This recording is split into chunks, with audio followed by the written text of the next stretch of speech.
But I think that they're kind of lax, because if you look at the Boulevard situation with Wingate Management, at the kind of people that they rent to there, or have been, maybe they're making some amends now, but yeah, there may be some rules, but quite obviously they're fairly lax. Or it's not so much the lax, by the way. It's that basically the way Section 8 works now is you pay a small percentage of whatever your salary income is. If you're making $100 a month, you pay, I think, $30 a month, and then the voucher covers the remaining quote-unquote fair market value. So Wingate is charging those slums on Boulevard, they're saying fair market value is $980 a month. So people are paying $30 a month, and then they're getting a check from the government for $950. They don't care about kicking people out, because they don't live in the neighborhood. As long as they're getting a consistent large check per unit from the federal government, Wingate, and I'll just speak for my neighborhood, Wingate has no motivation. So that's the issue. It's not that they can't kick them out. They don't want to kick them out. They're getting a check for it. So that's the input on that. Can the neighborhood complain? Trust me. Yes, you can, but there's some, you can't, it's hard to get that removed. Oh, you can't do Section 8 anymore.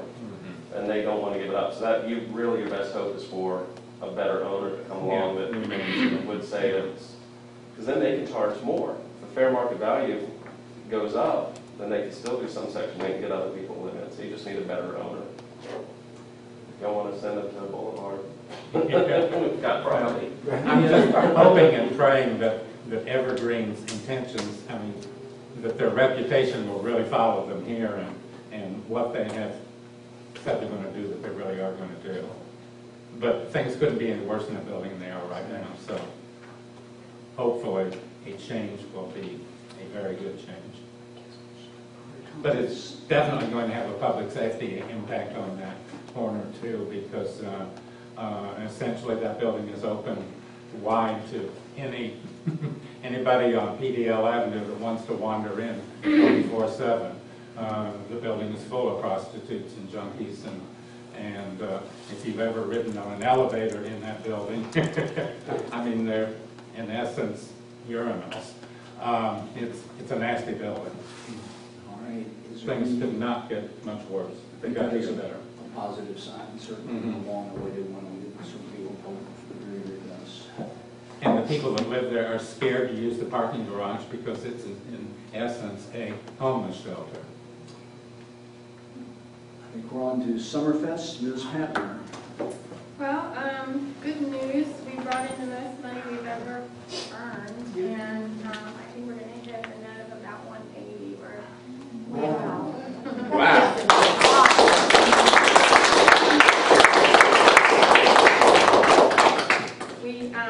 I think the most ever in the past was 160, almost 160 one year, so that is a significant improvement, and that was due in large part to, well, just, constant attention to the costs and good weather. Yeah, the good weather increased our drink sales. And some new revenue generations in new areas, right?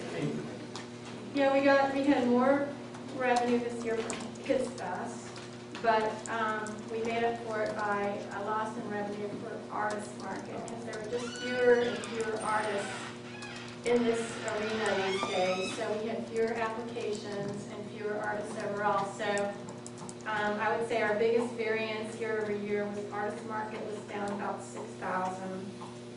Kids Fest brought in almost 5,000, which is about 3,500 more than we've ever done in the past, which is really good. Arturo Cruz did a great job. We had higher costs for the dinner this year. The dinner's cost getting up there, it's about $7,000, even though we're paying cost for food and not, Atkins Park is providing it at their cost. So the Friday night with the movie and everything, it cost us about $10,000. Store. How did the store do? Yeah, these are, I mean, the store did, the main revenue drivers are sponsorships, artist market, beverage, road race. Road race brought in about the same as years past, because we had gotten that up from about 16 to about 25 over the last couple of years. And we brought in 25 this year from the road race. Sponsorships this is neighborhood sponsorships plus the Dave FM piece. We brought that in at about 50, I can't read anymore, 55. So the store earned like a little over 4,000. In years past, it was around 2. Years before that, it was break even. So every little area has improved, little by little, year over year, and it all adds up. So thank you to everyone. John was in charge of volunteers this year. He did a great job. And I'm trying to see, is there anybody else here on this team? It's a great committee this year. It's a lot of people that we brought on new this year have agreed to do it again next year. We had a wrap-up meeting a couple weeks ago, and so we're really excited about that. And our cost of goods sold, that was the other thing, 45% up from, or down, from 2011 at 49%. So we had a different liquor sponsor this year, and that enabled us to have, I think, a broader appealing draft beer, and also lower cost. So those were our main points of interest. Good job. And it's dozens and dozens of details, very, very well, and I really congratulate everybody, because it's remarkably good job. Yes, Ms. Slavinsky. Pamela, I think I've read that Dave FM's changing their format to sports. Sports and talk radio, yeah. So is that going to impact next year? Well, I don't know. We talked to them a little bit at the after meeting. I don't know if they're going to be interested in participating next year. Our contract ended. It was a 2-year contract, and our contract ended this year. So we're going out and looking for some other opportunities. We're going to look at a model where we do our own sponsorships, although that's proving to be a little harder to model.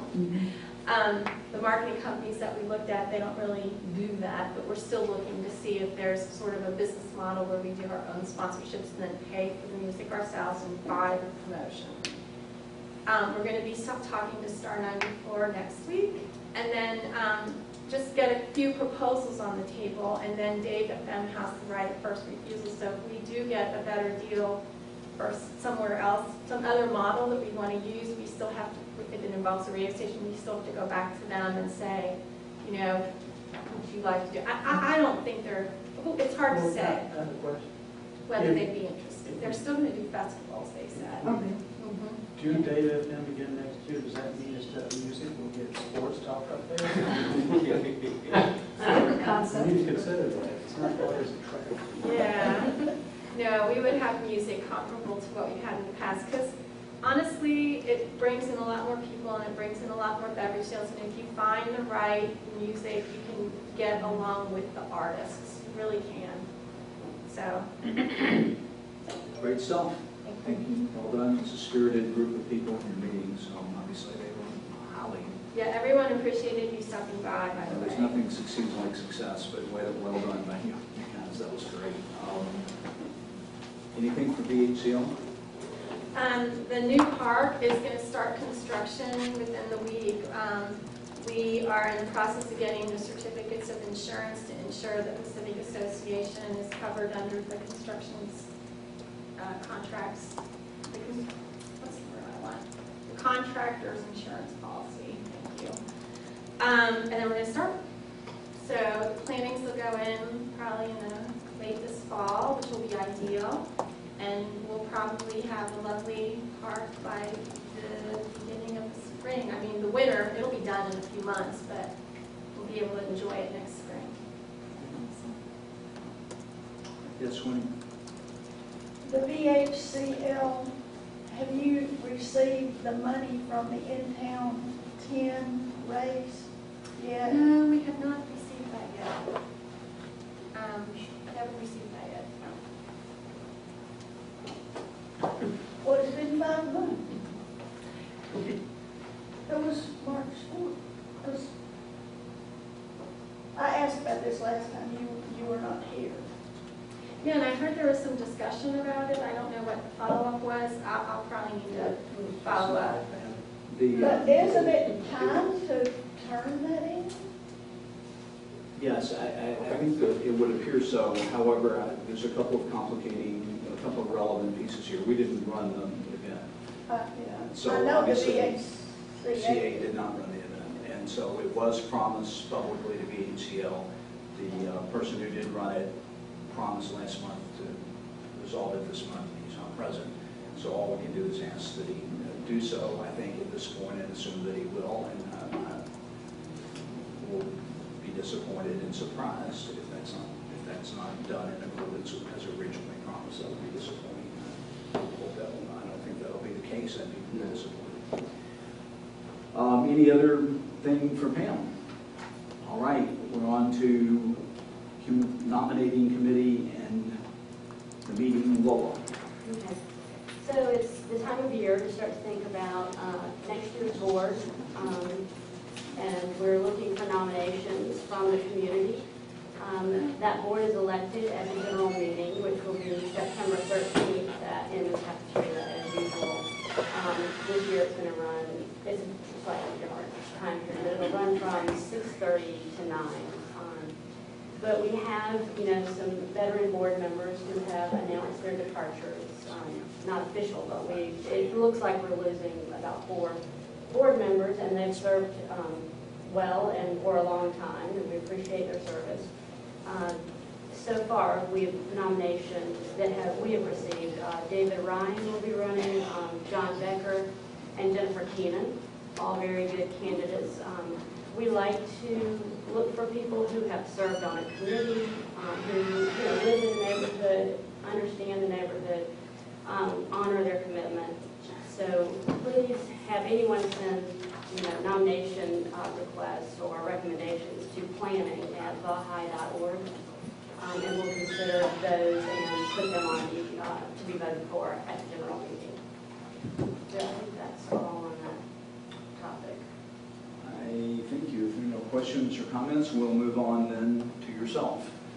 The Communications Committee, on behalf of Mr. Gross, who is not with us, and is one of the folks sadly not running again because of family commitments and a likelihood of moving. His partner is likely moving, and he is likely moving. But none of which will diminish the extraordinary job he did on the website, getting it set up from December to March and May. And so with that in mind, he did write all with the requests. And as Jack said, Brian will be one of the ones that is leaving, but he has basically said that he will continue to help as long as he is in Virginia-Highland, which is great. But we discussed in the past basically transitioning to completely electronic voice. The board has talked about this. We budgeted for 2 issues of the voice this year, but Brian asked that we propose that we do not publish the November issue of the voice, and that we immediately go to a full electronic communication. It's been successful. We've had a lot of people sign up to receive the electronic voice, the updates, all of that. It seems to be working really well. That's not to say we'll never publish some sort of a newsletter or special kind of publication. But I believe, based on the budget, this would save us, is it $5,350 or so dollars, which is nice to see, especially considering that we're communicating very effectively. Isn't that a quarter? Right, initially we published 4, so this year we would have done 2, so that'll save us half of the $10,000 we had budgeted. So I'd like to propose, does anybody have any questions about that before we go? You can make the motion. Go ahead and we'll start with that. I'll propose that we do not publish that November edition and that we officially go to full electronic communication. Is there a second? We have a question. Okay. We're gonna have discussion. I just wanted to get the motion formally on the floor. Yes, Debbie. Thank you. I want to speak against that for this reason. The website's wonderful, and both the mobile version and the desktop version is absolutely fantastic, but it's only fantastic if you know it's there. And the benefit of having that written communication is that for those folks, particularly those are new to the neighborhood, don't know it's there or won't know how to find it, because it's a little tricky to find it, unless they've got something in front of them that will tell it. So if in fact you decide to go all electronic, I think you need to have a better campaign to let people that are not in tune to the listservs that are, Nextdoor or the Patch or some of the other communications that we have in the neighborhood, to know that it is there and that it's useful information. The other reason why I'm concerned about going strictly electronic is that it doesn't really recognize the diversity in the neighborhood. Not every person in this neighborhood has a computer.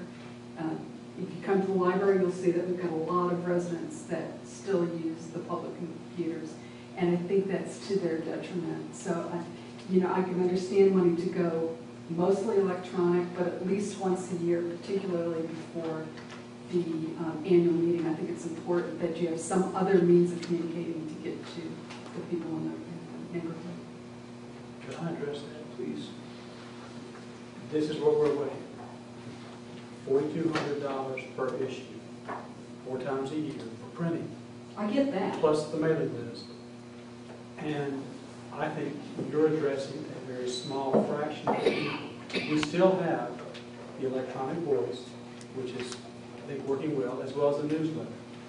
We have means of, with all of, whether it's Big Tent, the MPA, there's means of letting people know not only what the website is, but please sign up to get the voice.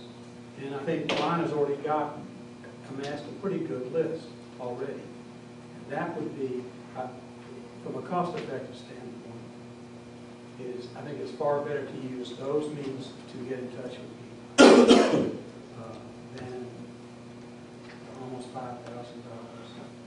That's a lot of money. Free, The very, And the JD next. I think what Debbie's trying to point out is that not everyone that lives in the neighborhood has a computer. Also, I see a solution to that as we could print out the computer version, and people that have requested to have a hand delivery, I would be glad to work on that and help deliver those. Because I think there are people out there that want to know what's going on in their neighborhood and they don't have a computer. Sir. Yeah. You're always sir. The way I feel about this is, I don't think we need to just stop and go to this without somehow notifying. I mean, how many people we got here? We're announcing this here, and you're going to maybe put it on the website. There are lots and lots of people that really aren't familiar at this point with the website. So in order to get it out, the normal way of getting this information out over the years has been printed. So I think you need to use printed not 4 or 5 times a year, but maybe once to let everybody know that this is going to happen, and maybe with a little instruction about how to do it, rather than just to announce to 10 people that this is going to happen. These are all really good points, and when we started thinking about this at the beginning of the year, we did talk about it in many of our these board meetings. When we sent out the first newsletter when I was on the board, we made a big announcement that the voice is going electronic. And at that time, we had a big wave of people sign up for the electronic voice. And at the same time, it was mentioned as well, or noted as well, that if you cannot receive this electronically, to send us your address. We have in the budget even postage for mailing out, physical copies to people. And there's a communication strategy as well, which we can also continue to look at, which again, like I said, it doesn't mean that we won't ever print and mail anything. So it may be that we, maybe this next board, the communications committee, says at a certain time of year before the annual meeting or something, we can even send out direct mail, which is much less expensive to that whole mailing list, or something. There's a way that we can communicate if we get the communications committee together and discuss these kinds of things to the people by mail in another way, just to make sure that we don't lose. But again, I think that the mention of the VH list, VHMPA, I know that's electronic as well, but that gets new people that are coming into the neighborhood that are on computer. Before I want to add, we have $600 in the budget to meet that need, which was expressed when we talked about this here before, so that we could reach people who needed it printed and mailed. 0 applications. So either we're not reaching them very well because we don't know to know, and that's possible. But I find it hard to believe there's not a single one of those people out there that didn't hear about this. I mean, if we did 10 or 12, I would be more inclined to think there might be 100 within 0. Jack, how many times did you ask that question? Was it part of It was several. Okay. It was several. It was several via a mail. I'm trying to call up here, and naturally at this moment, just as it did in the planning committee the other meeting tonight when I most wanted it, I can connect, because I believe it's in the front page of the last printed voice. It was a banner. It was a banner on the front page. We're going, so if you need to get us, and I believe we specifically mentioned, we'd be happy to print and mail you a copy, and to keep a permanent mailing list of that. Yeah. Hang on one second. It cost us $7,139 roughly to get the last issue out, which we got out